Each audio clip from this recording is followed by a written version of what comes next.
Hi, I'm Nisu, and we're here at the Battery Maritime building with David Byrne to take a look at his new art installation. It's called Playing the Building, done in association with Creative Time, an arts group here in New York. So if you'd like to come in, we'll take a look at everything. The first thing I guess we should ask you about is the basic setup of this, if you want to maybe walk us around and let us know exactly what we're looking at and how it works. Okay. We're looking at an old pump organ in a big empty space. The guts of the organ, the original guts, have been ripped out. The keys now pretty much act as switches. Pressing different keys, you activate different kinds of mechanical devices. There's no synthesizer stuff built in, no electronics in the sense of electronic sounds. There's no microphones or amplification. Everything is just done mechanically. So it really is kind of turning the building into an instrument.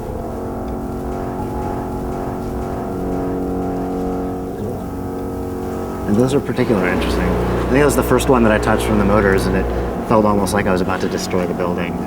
Yeah, as we were testing things out, most of the loose stuff that was attached to them has all been rattled loose. There was a lot of rust and bolts and paint and stuff like that all fell down already.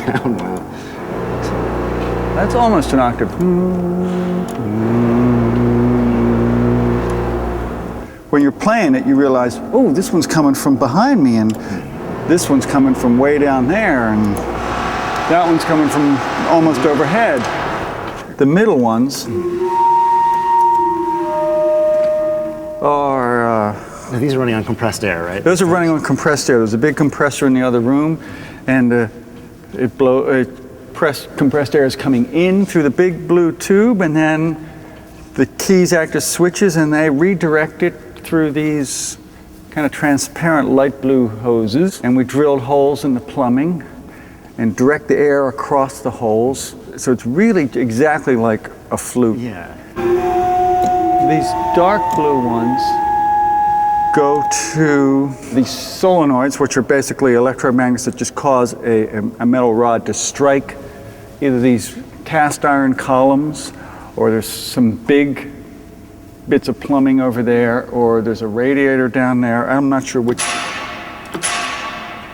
that's hitting the radiator or that's hitting that radiator over there. And you've done this once before, right? In Stockholm, with obviously a different building. But. Yeah, did it once in Stockholm, and then talked to an organization called Creative Time here, and they said, let's see if we can find a place to do it in New York. Of course, so it has a little bit more visibility here. Was the sound the main criterion for choosing this, or was there attention to the visual and stuff like that as well? It really helps that it's an incredible space. Yeah, it's very beautiful. Yeah, that really helps, but I would have probably taken something not quite as amazing looking, but if it had the sounds.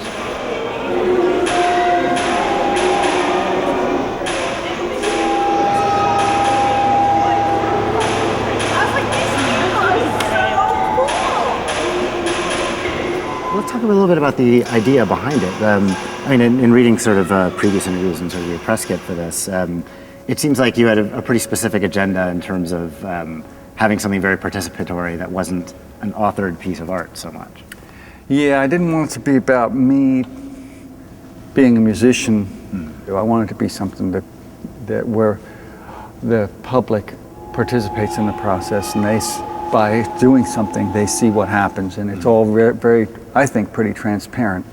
All the machines are real kind of old-fashioned, clunky kind of stuff that they can sort of figure out what's going on, and if you take the time, you can follow with your eye and see where the various hoses and stuff are going. And that creates an environment where anybody who plays is kind of on the same page when they sit down. Exactly. Everybody has specialized knowledge. Yeah. So I saw some people come in and go, "Oh, I had some piano lessons when I was a kid, but I'm not a musician," so they had trepidations about playing it. But then when they saw that everybody sat down and played the thing, kids and grandmas and people who obviously had no idea how to play an instrument, then it kind of, they didn't feel as timid about sitting down and plunking away on it. Okay. I mean, you've said a bit about this being somewhat of a democratic work of art in people's access to it, but then it's also something that creates a line. And I was curious about how that's handled. Do people just sort of, give up their turn when it's polite and appropriate? They do. They take a few minutes, poke around, and then they kind of get up and go, okay, I can see there's other people waiting.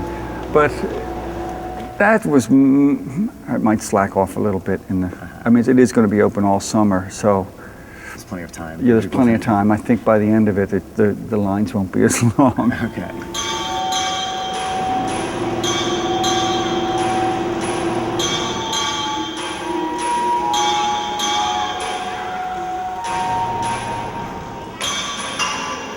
Seeing what it's about is really happens in the act of playing it. It's not, I mean, you can I noticed people would stand around and walk around and look at the columns and the machines attached to stuff, and that you can kind of figure out what's going on there. But part of the fun is, hitting a key and hearing something happen over there, and then hearing another key and hearing it happen way back behind you and all that. There's a certain amount of fun to that you don't get by just listening. Yeah, it's a bit of a magical feeling. You feel like you've somehow reached into.